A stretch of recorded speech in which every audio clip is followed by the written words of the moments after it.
Today, we are going to look at the 30 teams that still have a chance to make the college football playoffs.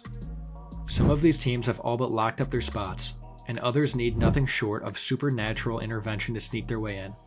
So without further ado, here they are. Starting with the mortal locks to make the playoffs, we have Oregon. The current number one team in the country is 10-0, with only Wisconsin and Washington remaining on their schedule, and they should be two-score favorites in both.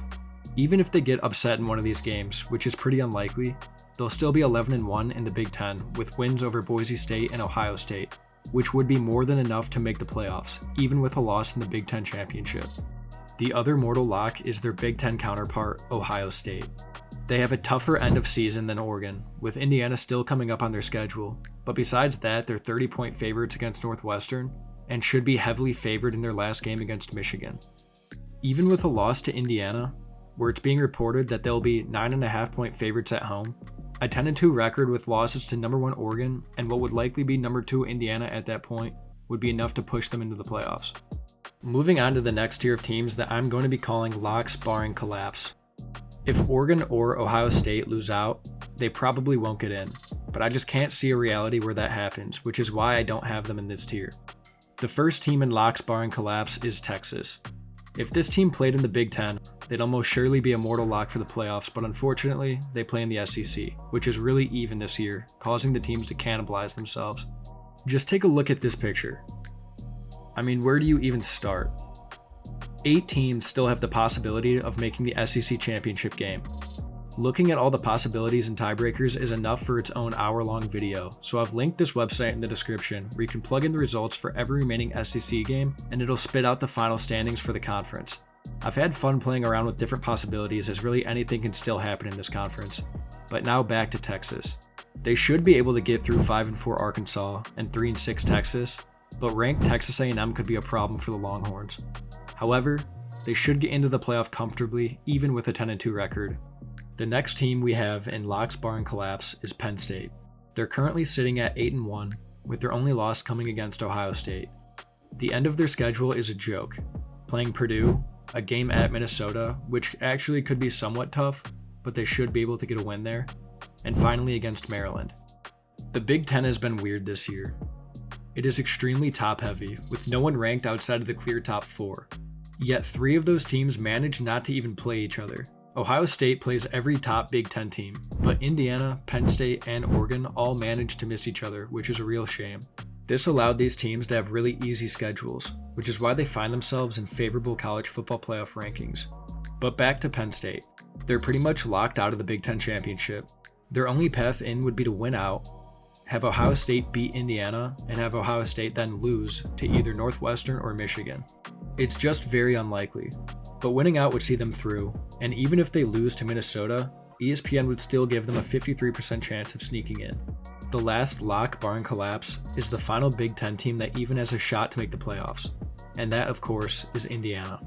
Picked to come 17th in their conference with their over-under for wins being a measly 5. ESPN currently gives them the second best chance to make the playoffs behind Oregon. However, the reason I did not put them in mortal lock is because of one specific scenario that I could see shake out. Indiana has Ohio State and Purdue left on their schedule, and while I don't see them losing both of these games, which definitely would have left them out of the playoffs, there is a world where Indiana gets absolutely pummeled by Ohio State and finds themselves on the hot seat.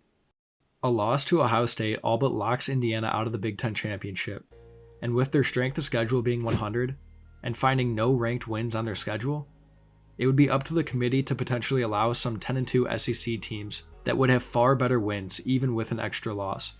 I think Indiana is solid, but a thrashing could plant seeds of doubt in the back of everyone's minds about this team's ability to compete against playoff caliber teams. Their best wins would be at home, over 5-4 Nebraska, 5-5 Michigan, and 5-5 Washington. Definitely something to look out for, but if they keep it close at Ohio State and take care of business against Purdue, they'll find their way in. Now getting into the tier of teams that control their own destiny. These teams don't need outside help from other programs winning or losing. If they win all their games, they're in. Now that we're getting into some of the teams outside of the Big Ten and the SEC, there is something I should mention to preface this tier. The committee has indicated that they won't punish teams for losing their conference championship game, which I find really hard to believe. The ACC championship will most likely be between two teams on the playoff bubble, and the loser is definitely getting left out, as they'll have at least 2 losses in a weaker conference. If BYU goes undefeated in the regular season but loses to a team like Colorado in the Big 12 championship, are they getting left out? Time will tell what the committee really decides, but I just can't see them ignoring some of those results. Alright, with that out of the way, let's start with the ACC teams that control their own destiny, SMU and Miami. I believe only one ACC team is making the playoffs, so the only way in would be to make and win the conference championship game. Luckily for both of these teams, winning out books their ticket to the conference championship, and neither of them have the hardest road, with SMU playing Boston College, Virginia, and Cal, and Miami playing Wake Forest and Syracuse. The conference championship loser would have 2 losses, and the committee would never allow a 2-loss ACC team in over a 2-loss SEC team. Moving over to the Big 12, we have BYU and Colorado. Very similar story here. If they both win out, they'll meet each other in the conference championship. A loss in that conference championship for Colorado will have them out right away, as it would be their 3rd loss, but BYU is a little more interesting. If they lose, they'll be 12-1 with wins over SMU and Kansas State, but they've had so many close calls over bad teams, it seems like the committee is punishing them for it, which explains why they're behind fellow undefeated team Indiana, despite having played ranked teams. The reason they're not in locks barring collapse is because there is a world where they go 12-1, losing to a good Colorado team, and get left out over an Ole Miss or Bama or Georgia with 2 losses. I'm not saying it's completely fair, but that could be the way that things shake out. Speaking of the SEC, let's talk about those teams that control their own fate. These teams are a little more subjective, and I'm trying to base it off of what I think the committee will be thinking. There are 4 teams in the SEC with better than not chances of making the playoffs, and here they are. These are the current odds ESPN is giving them to get in, but in my eyes, only Georgia, Tennessee, and Alabama control their own destiny. I can already hear what you're thinking. Wait, didn't Ole Miss just beat Georgia pretty comfortably? And yeah, you'd be right. But let's look at this a little bit more in depth. Georgia's 2 losses are away to Alabama and away to Ole Miss. Their key wins are against Clemson and away over Texas. Also to be factored in here, Georgia has an upcoming home game against Tennessee, where they are currently 10-point favorites. Assuming Georgia wins that game, beats UMass, and takes care of Georgia Tech, they're in. The committee would never allow a team with wins over 3 playoff caliber teams and both their losses to other playoff caliber teams to be left out of the playoffs, especially when their helmets say Georgia. Looking at Alabama, they have wins over ranked Georgia, Missouri, and at LSU. Their losses come at Tennessee and at Vanderbilt. But Bama should win out and can easily find themselves in the SEC championship game, where even with a loss, they should sneak in. And lastly, Tennessee controls their destiny because if they beat Georgia and win out, they're in the SEC championship with a chance at a bye. I have these teams over Ole Miss, firstly because Ole Miss doesn't have a clear path to the SEC championship. Even if they win out, they can still miss it. We have to look at this from a numbers standpoint. 5 conference champs get in, leaving 7 at-large bids to be divvied up. We already mentioned the Big Ten team. One of those 4 will win the Big Ten, and the other 3 could easily play their way in. 4 spots left. We just covered the 3 other SEC teams. That leaves 1 spot. We already established that the Big 12 and the ACC could easily only have their conference champ make it. So that last spot would be Ole Miss's for the taking, right? Well, it would be if it wasn't for easily forgotten Notre Dame. The Fighting Irish should win out, and I think at 11-1, they'd take that spot from the 10-2 Rebels. So while I think Ole Miss could easily make it with one outside result going their way, that still means they can't be in this tier. Oh, and I know I haven't mentioned them, but Texas A&M also technically controls their own destiny. They easily have the worst chance out of these SEC teams to get in, but the difference is that A&M finds themselves with only 1 conference loss, meaning that if they win out and beat Texas, they're automatically in the SEC championship where they can earn that bye. But any slip up along the way and they're almost surely out of the race. Alright, that was a lot to take in, but we only have one last team in this tier, Boise State. For Boise, they have to win out and win their conference championship to even stand a chance. But luckily for them, they're favored to do so. And because of the rule where the 4 highest ranked conference champions, not just the Power 4 champions, get first round byes, there are a few scenarios where Boise State could end up being a top 4 seed. I'm not going to dive too in depth for the sake of this video, but if BYU loses the Big 12, expect Boise to get a bye. Moving on to our next tier, we have teams that need a little luck to punch their ticket. If these teams play well and win the games that they should, they'll find themselves with better than not odds of getting into the playoffs. We covered Ole Miss, who is the clear leader of this tier, so we'll move on to Army. Personally, I'm rooting really hard for Army because I think it would be hilarious to watch them run the triple option in the college football playoff, but I am a little bit worried about their chances. Any other year, they would be looking primed to be the Group of 5 champion going into the playoffs, but any other year, a Group of 5 team probably wouldn't have a Heisman candidate at running back. Their destiny mainly lies in Boise State's hands. Army really needs them to slip up in order to jump them in the rankings, but it's possible. Should UNLV or Colorado State beat Boise State in the Mountain West Championship, I doubt they'll have the resumes to jump ahead of Army. This could also be the path for fellow AAC team Tulane, but we'll get into them more later. The next team I have here is Clemson. Clemson only has one ACC game remaining against Pitt, where they're favored by 10, but then they have to wait and see what Miami and SMU do to determine the ACC championship. If SMU loses both against Boston College and Cal, then Clemson's in the championship. Unlikely. But if Miami, who, again, sorry Miami fans, has looked a little shaky against mediocre ACC teams, drops one against either Wake Forest or Syracuse, then Clemson could take their spot, and that might be the only opening they need to force their way into the playoffs. Another team in need of some luck is Kansas State. K-State benefits tremendously from beating Colorado earlier in the season, as that gives them the head-to-head tiebreaker should they be tied going into the Big 12 championship. For this to happen, however, Kansas State needs Colorado to drop one of their games against either Utah, Kansas, or Oklahoma State. K-State would then need to knock off presumably BYU in the Big 12 championship. Possible, but not probable. If you've made it this far in the video, feel free to subscribe because it just really helps me out. But anyway, moving on to our last tier, I'm just titling it Pray. These teams, for lack of better words, need a miracle to get in. Whether they need to pick up wins against teams they're expected to lose to, or need a ton of games elsewhere to fall in their favor, or both. I already mentioned Tulane, who is slightly favored to win the AAC, but the reason they find themselves down here is because they already have 2 losses. Like Army, they're going to be actively rooting against Boise State every single game they play. The recent college football playoff rankings were favorable for them, but if Army loses to Notre Dame, then that win in the AAC championship won't mean as much. And if Boise State gets upset by a team like UNLV, the committee might have a hard decision to make between those two teams. Also, take this as UNLV being included in this tier. Their odds are so unlikely that I won't even bother to explain every little thing that needs to happen for them, but I guess there's a possibility. The last Group of 5 team I have flying under the radar at 8-1 is Louisiana of the Sun Belt.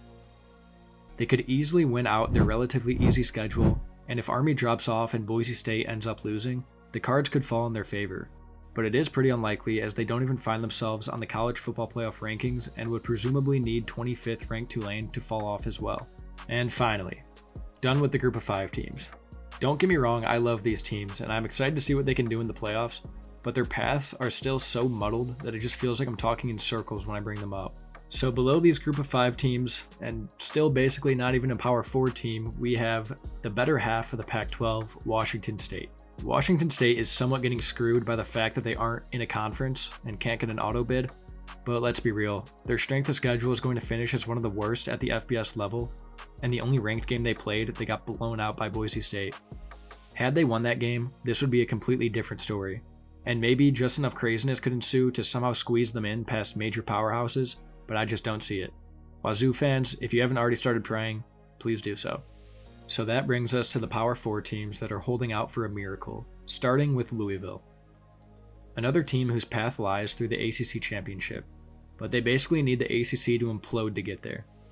They luckily have tiebreakers on Miami and Clemson, but would need Clemson to lose their only remaining ACC game to Pitt and have Miami drop one of their 2 remaining games. Neither is likely to happen, but I guess they're technically not out of it. Both teams have 3 losses, but only 2 come into conference play for LSU, so they're still barely alive for the SEC championship. I came into this video believing that 3 losses was a death sentence for any team trying to keep their playoff hopes alive, especially if they're trying to get an at-large bid.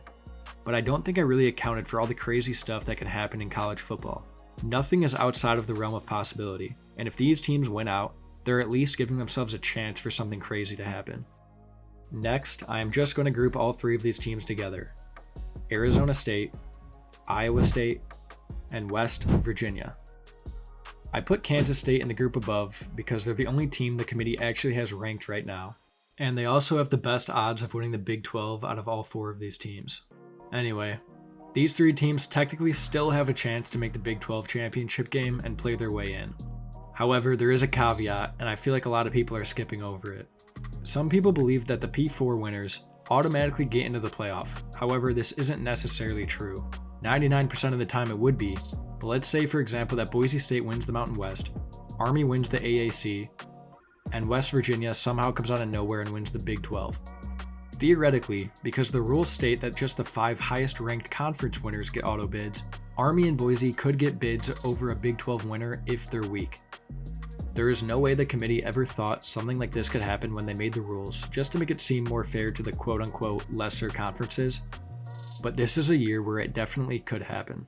Imagine your favorite team coming out of nowhere to win the Big 12 after just being down and out, just to watch Army run the triple option all the way into taking your spot. Absolutely brutal. And lastly, as much as it pains me to say, we have Missouri.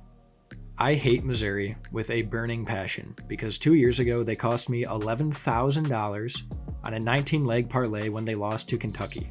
Yes, that is something that really happened to me. But personal bias aside, I still can't believe this team is in the mix no matter how long their odds are. I used that SEC championship predictor and plugged in the most outrageous series of events. I'm talking Bama losing out, Ole Miss losing out, Texas losing out, and many more just nonsensical upsets. But I can definitively say that there is still a way, no matter how infinitesimally small, that this team can get into the SEC championship, and therefore the playoffs as a whole. I would predict the sun to explode before this occurred, but I guess it's possible. So that's it. 30 teams that I believe still have a chance, no matter how big or small, to make the first 12-team college football playoff. Some teams I included somewhat as a joke because of how outrageous their odds are, but hey, who knows? If you told someone in the preseason that IU was going to be a top 5 and in all likelihood going to make the playoffs, they probably would have laughed in your face. Anything can still happen as we've seen this season, and I'm excited to see how it all shakes out. Thank you for watching, and I'll see you in the next one.